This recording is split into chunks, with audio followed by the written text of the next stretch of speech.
আকাশবাণী কলকাতা। স্থানীয় সংবাদ পড়ছি নমামি বসুরুদ্র। প্রথমে বিশেষ বিশেষ খবর। দীর্ঘ আলোচনার পর ওয়াকফ সংশোধনী বিল 2025 লোকসভায় গৃহীত হয়েছে। মুখ্যমন্ত্রী বলেছেন, আইন করে কারোর সাংবিধানিক ক্ষমতা কেড়ে নেওয়ার অধিকার সরকারের নেই। প্রদেশ কংগ্রেস এই বিল বাতিলের দাবিতে আজ ও আগামীকাল পথে নামছে। সুপ্রিম কোর্টে আজ এসএসসি মামলার রায় ঘোষণা করা হবে। রাজ্যের নতুন মুখ্য নির্বাচনী আধিকারিক হিসেবে আজ থেকে কার্যভার গ্রহণ করছেন মনোজ আগরওয়াল। উচ্চ মাধ্যমিক পরীক্ষায় পুরনো পাঠ্যক্রমে অকৃতকার্য হলেও সেমিস্টার পদ্ধতিতে পড়ুয়ারা ফের পরীক্ষা দেওয়ার সুযোগ পাবে বলে উচ্চ মাধ্যমিক শিক্ষা সংসদ জানিয়েছে। ইডেনে আজ আইপিএল ম্যাচে কলকাতা নাইট রাইডার্স সানরাইজার্স হায়দ্রাবাদের মুখোমুখি হবে। খেলা শুরু সন্ধ্যে 7:30টায়। আসছে বিস্তারিত খবরে। দীর্ঘ আলোচনার পর ওয়াকফ সংশোধনী বিল 2025 লোকসভায় গৃহীত হয়েছে। সংসদের নিম্নকক্ষে বিল নিয়ে 8 ঘণ্টা আলোচনার কথা থাকলেও 12 ঘণ্টারও বেশি সময় ধরে সওয়াল জবাবের পর ভোটাভুটি হয়। বিলের পক্ষে 288 এবং বিপক্ষে 232টি ভোট পড়ে। অধ্যক্ষ ওম বিড়লা ভোটের ফলাফল ঘোষণা করেন। माननीय सदस्यगण, शुद्धि के अध्ययन मत विभाजन का परिणाम इस प्रकार है। पक्ष में 288, विपक्ष में 232। प्रस्ताव स्वीकृत हुआ और विधेयक यथा संशोधित पारित हुआ। ওয়াকফ সংশোধনী বিল 2025 লক্ষ্য হল ওয়াকফ সম্পত্তির ব্যবস্থাপনা সরলীকরণ, ঐতিহ্যবাহী স্থানগুলিকে সুরক্ষিত এবং সামাজিক কল্যাণ সুনিশ্চিত করা। এই আইনের উদ্দেশ্য সম্পত্তি ব্যবস্থাপনায় স্বচ্ছতা বৃদ্ধি, ওয়াকফ বোর্ড এবং স্থানীয় কর্তৃপক্ষের মধ্যে সুসমন্বয় গড়ে তোলার পাশাপাশি অংশীদারদের অধিকার রক্ষা। বিলটিতে মুসলিম মহিলা, বিশেষ করে বিধবা এবং তালাকপ্রাপ্ত মহিলাদের অর্থনৈতিক ও সামাজিক অবস্থার উন্নতি সংস্থান রয়েছে। বিলের ওপর বিতর্কের জবাবে সংখ্যালঘু বিষয়ক মন্ত্রী কিরেন রিজিজু সভায় বলেন, সম্পত্তি কেড়ে নেওয়ার বিষয়ে বিরোধীরা যে বিভ্রান্তিমূলক প্রচার চালাচ্ছেন তা সর্বৈব মিথ্যা। ये कानून प्रोस्पेक्टिव है, रेट्रोस्पेक्टिव नहीं है। ये किसी का जमीन छीनने का कानून नहीं है। ये किसी का राइट, किसी का हनन करके उसका प्रॉपर्टी को हड़पने का नहीं है। राज्य सरकारों को अधिकार दिया गया है कि जो ऑलरेडी रजिस्टर्ड है उसका तो कोई डिस्प्यूट नहीं है, लेकिन जो डिस्प्यूटेड है, जो कोर्ट में पेंडिंग है, उसको हम यहाँ कानून बना के कैसे हटा सकते हैं। আলোচনায় অংশ নিয়ে তৃণমূল কংগ্রেস সাংসদ কল্যাণ বন্দ্যোপাধ্যায় প্রস্তাবিত আইনটিকে ভুল ধারণা, অযৌক্তিক এবং স্বেচ্ছাচারী বলে অভিহিত করেন। তিনি অভিযোগ করেন যে এটি মুসলিম সম্প্রদায়ের অধিকার খর্ব করার প্রচেষ্টা। এদিকে মুখ্যমন্ত্রী মমতা ব্যানার্জি বলেছেন, আইন করে কারো সাংবিধানিক ক্ষমতা কেড়ে নেওয়ার অধিকার সরকারের নেই। গতকাল নবান্নে এক সাংবাদিক বৈঠকে তিনি এ ব্যাপারে বিজেপিকে জুমলা পার্টি বলে মন্তব্য করেন। The Jumla party is only one point program to divide the country, and they believe only divide and rule policy. What we don't. আমাদের কনস্টিটিউশন আমরা মানি। আগে কনস্টিটিউশনকে শ্রদ্ধা করো, তারপরে কারো অধিকার কেড়ো। ধর্ম তখনই সদিচ্ছা লাভ করে যখন তার কর্মটা মানবিক হয়, আর কর্ম যদি দানবিক হয় সেখানে কোনো ধর্মকে শ্রদ্ধা জ্ঞাপন করা যায় না। বিরোধী দলনেতা শুভেন্দু অধিকারী মুখ্যমন্ত্রীর এই মন্তব্যে কটাক্ষ করে বলেন, ওয়াকফ সংশোধনী বিলকে মুসলিমরাই সার্বিকভাবে স্বাগত জানাচ্ছে। রাজনৈতিক উদ্দেশ্যে এর বিরোধিতা করছেন মুখ্যমন্ত্রী। বিজেপিকে কালিমা লিপ্ত করে মুখ্যমন্ত্রী সাধারণ মানুষের গণতান্ত্রিক অধিকারকে অশ্রদ্ধা করছেন বলে অভিযোগ করেন শ্রী অধিকারী।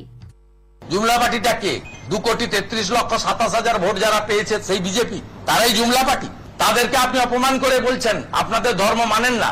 আমাদের ধর্ম গন্ধা ধর্ম, আমরা জুমলা পার্টি। এই অপমানটা সরাসরি পশ্চিমবাংলার 2,33,27,000 ভোটার যারা লোকসভা নির্বাচনে পদ্মফুলে ভোট দিয়েছেন তাদেরকে অপমান করেছেন। অন্যদিকে কংগ্রেস এই বিল বাতিলের দাবিতে আজ ও আগামীকাল পথে নামবে বলে জানিয়েছেন প্রদেশ কংগ্রেস সভাপতি শুভঙ্কর সরকার। প্রদেশ কংগ্রেসের পক্ষ থেকে রিজেক্ট ওয়াকফ অ্যামেন্ডমেন্ট বিল 3রা এপ্রিল এবং 4ঠা এপ্রিল আমরা রাস্তায় থাকব। এই কালা বিলের প্রতিবাদে ব্লক থেকে রাজ্য স্তর পর্যন্ত আমরা সামিল হব। তার কারণ এই বিলটি মুসলিম সমাজের প্রতি, বাংলার সমস্ত সাধারণ মানুষের প্রতি এক চরম আঘাত। কেন্দ্রীয় সরকার তারা স্বৈরাচারী মনোভাবের মধ্যে দিয়ে এই বিল আইনে পরিণত করতে চান। বিশিষ্ট আইনজীবী রাজ্যসভার সাংসদ বিকাশ রঞ্জন ভট্টাচার্য আকাশবাণীকে জানিয়েছেন, দেশে ওয়াকফের থেকেও অনেক বড় সমস্যা রয়েছে। সরকারের উচিত সেদিকে নজর দেয়া। ওয়াকফ সম্পত্তির ক্ষেত্রে দুর্নীতি হচ্ছে কিনা সেজন্য তদন্তের প্রয়োজন, আইন পরিবর্তনের নয়। ওয়াকফ প্রপার্টি নিয়ে সেই রক্ষণাবেক্ষণের ক্ষেত্রে দুর্নীতির অভিযোগ আছে, থাকলে সেই দুর্নীতির তদন্ত হবে। তার জন্য একটা নতুন করে আইন করার দরকার হয় নাকি? আসলে ওদের লক্ষ্যটা হচ্ছে ওরা গোটা দেশব্যাপী এখন একটা ধর্মীয় বিভাজনের পরিবেশ তৈরি করেছে।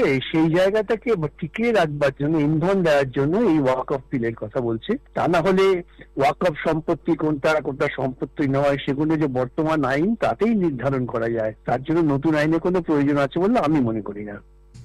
এদিকে লোকসভায় এই বিল পাশ হওয়ার সঙ্গে সঙ্গে রাজ্যের বিভিন্ন এলাকায় গভীর রাতেই মানুষজন উচ্ছ্বাস ব্যক্ত করেন। মুখ্যমন্ত্রী মমতা ব্যানার্জি বিভিন্ন ওষুধের দাম বৃদ্ধি নিয়ে উদ্বেগ প্রকাশ করে তা প্রত্যাহারের জন্য কেন্দ্রীয় সরকারের কাছে দাবি জানিয়েছেন। জাতীয় ওষুধ মূল্য নির্ধারণ কর্তৃপক্ষ ডায়াবেটিস, ক্যান্সার সহ গুরুত্বপূর্ণ 748টি ওষুধের দাম বৃদ্ধি করে। এর তীব্র প্রতিবাদ জানিয়ে গতকাল মুখ্যমন্ত্রী বলেন, সাধারণ মানুষ সুস্থতার কথা কেন্দ্রীয় সরকার ভাবছে না, এক শ্রেণীর মানুষের স্বার্থ রক্ষা করতেই এই পদক্ষেপ কিনা তা নিয়ে প্রশ্ন তোলেন তিনি। এদিকে দাম বৃদ্ধির এই সিদ্ধান্তের বিরুদ্ধে তৃণমূল কংগ্রেস আগামী কাল এবং শনিবার রাজ্যের প্রতিটি ব্লকে তীব্র আন্দোলন গড়ে তুলবে বলে মুখ্যমন্ত্রী জানান। স্থানীয় সংবাদ শুনছেন আকাশবাণী কলকাতা কেন্দ্র থেকে।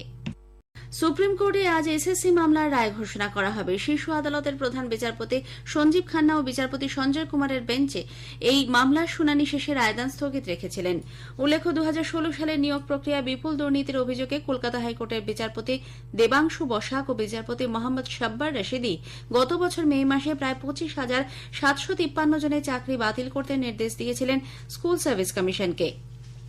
দুই বিচারপতির বেঞ্চের পর্যবেক্ষণ ছিল, এই নিয়োগে এত দুর্নীতি হয়েছে যেখানে চাল থেকে কাঁকড় বেছে আলাদা করা আদালতের পক্ষে সম্ভব নয়। স্কুল সার্ভিস কমিশন পুনরায় শূন্য পদে পরীক্ষা নিয়ে নিয়োগ করবে, কিন্তু সেই নির্দেশের বিরুদ্ধে শীর্ষ আদালতে আবেদন জানান চাকরি খোয়াতে বসা কর্মরতরা। দীর্ঘ শুনানির পর রায় ঘোষণা স্থগিত ছিল। স্বাভাবিকভাবেই শীর্ষ আদালত আজ কি রায় দেয় সেদিকে সকলের নজর থাকবে বলে মনে করা হচ্ছে। রাজ্যের নতুন মুখ্য নির্বাচনী আধিকারিক হলেন মনোজ আগরওয়াল। 1990 ব্যাচের আইএএস আধিকারিক শ্রী আগরওয়াল এতদিন বন ও বিপর্যয় মোকাবিলা দপ্তরের অতিরিক্ত মুখ্য সচিবের দায়িত্ব পালন করেছেন। আজ থেকে তিনি মুখ্য নির্বাচনী আধিকারিকের দায়িত্ব পালন করবেন। তাঁর জায়গায় বন দপ্তরের প্রধান সচিব হলেন ইন্ডিয়ান ফরেস্ট সার্ভিসের দেবল রায়। তিনি একই সঙ্গে প্রধান মুখ্য বনপালের দায়িত্ব সামলাবেন। বিপর্যয় মোকাবিলা দপ্তরের দায়িত্বে এসেছেন আইএএস রাজেশ কুমার সিনহা। তিনি আবাসন, ক্রীড়া ও যুব কল্যাণ দপ্তরের সঙ্গে অতিরিক্ত দায়িত্ব হিসেবে এই পদ সামলাবেন। এর সঙ্গে একাধিক প্রশাসনিক পদের রদবদলের কথা জানিয়ে গতকাল রাজ্য সরকারের পক্ষ থেকে বিবৃতি জারি করা হয়। ভুয়ো ভোটার কার্ড ইস্যুতে নির্বাচন কমিশন কৃষ্ণনগর 2 নম্বর ব্লকের সমষ্টি উন্নয়ন আধিকারিক তথা সহকারী ইলেকটোরাল রেজিস্ট্রেশন অফিসারকে শোকজ করেছে। ভোটার কার্ডের নম্বর বিভ্রাট ও ভোটার তালিকাতে ভুয়ো নাম ঢোকানো নিয়ে বিজেপি ও তৃণমূল কংগ্রেসের অভিযোগ পাল্টা অভিযোগকে কেন্দ্র করে এই ধরনের ঘটনা রুখতে নির্দেশ দেয় নির্বাচন কমিশন। ভোটার কার্ড বিভ্রাট দ্রুততার সঙ্গে সমাধান করতে ইআরওদেরও বিশেষ ক্ষমতা দেওয়া হয়। এ ব্যাপারে কাজ কতটা এগিয়েছে তা রাজ্যের মুখ্য নির্বাচনী আধিকারিকের দপ্তরকে 31শে মার্চের মধ্যে রিপোর্ট দিয়ে জানাতে বলা হয়। সে জায়গাতেই কয়েকজন আধিকারিকের বিরুদ্ধে কাজ নিয়ে প্রশ্ন ওঠে। তার প্রেক্ষিতেই এই পদক্ষেপ বলে কমিশন সূত্রে জানা গেছে। উচ্চ মাধ্যমিক পরীক্ষায় পুরনো পাঠ্যক্রমে অকৃতকার্য হলেও সেমিস্টার পদ্ধতিতে পড়ুয়ারা ফের পরীক্ষা দেওয়ার সুযোগ পাবে বলে উচ্চ মাধ্যমিক শিক্ষা সংসদ জানিয়েছে। আগামী বছর থেকে নতুন পাঠ্যক্রম অনুযায়ী উচ্চ মাধ্যমিক পরীক্ষা হবে। বিজ্ঞপ্তি জারি করে জানানো হয়েছে, উচ্চ মাধ্যমিক পরীক্ষার্থীরা ছাড়াও কোনো পরীক্ষার্থী টেস্ট পরীক্ষায় পাশ না করলেও তারা চাইলে নিয়মিত পরীক্ষার্থী হিসেবে সেমিস্টার পদ্ধতিতে পরীক্ষায় বসার সুযোগ পাবেন। উল্লেখ্য, গত বছর থেকে উচ্চ মাধ্যমিকে সেমিস্টার পদ্ধতি চালু হয়েছে। দক্ষিণ চব্বিশ পরগনার বারুইপুর জেলা পুলিশ গুজরাতের প্রতারকদের কাছ থেকে 2,55,27,000 টাকা উদ্ধার করেছে, যা এখনো পর্যন্ত রেকর্ড। বারুইপুর পুলিশ জেলা পুলিশ সুপার পলাশ চন্দ্র ঢালি জানিয়েছেন, নরেন্দ্রপুর থানা এলাকার বাসিন্দা অমিত কুমার কুণ্ডু সম্প্রতি এক বহুজাতিক সংস্থা থেকে অবসর নেন। অনলাইনে তিনি কিছু বিনিয়োগের প্রকল্প দেখতে পান। পর্যায়ক্রমে তিনি ভালো রিটার্নের আশায় টাকা জমাতে শুরু করেন। টাকা তোলার চেষ্টা শুরু করলে তখন তিনি বুঝতে পারেন যে প্রতারিত হয়েছেন। ইডেনে আজ আইপিএল এর ম্যাচে কলকাতা নাইট রাইডার্স সানরাইজার্স হায়দ্রাবাদের মুখোমুখি হবে। খেলা শুরু হবে সন্ধ্যে 7:30টায়। এদিকে কলকাতা ইডেন গার্ডেন্সে আজ আইপিএল এ খেলা দেখে ফেরা দর্শকদের সুবিধায় মেট্রো রেল মধ্যরাতে 2টি করিডোরে বিশেষ ট্রেন চালাবে। প্রায় 25 বছর পর বাংলায় আন্তঃরাজ্য দৃষ্টি প্রতিবন্ধীদের ক্রিকেট প্রতিযোগিতা অনুষ্ঠিত হচ্ছে। 8টি রাজ্য এতে অংশ নেবে।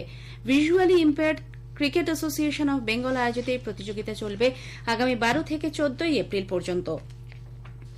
শেষ করার আগে স্থানীয় সংবাদের বিশেষ কিছু অংশ আরও একবার। দীর্ঘ আলোচনার পর ওয়াক অফ সংশোধনী বিল 2025 লোকসভায় গৃহীত হয়েছে। মুখ্যমন্ত্রী বলেছেন, আইন করে কারোর সাংবিধানিক ক্ষমতা কেড়ে নেবার অধিকার সরকারের নেই।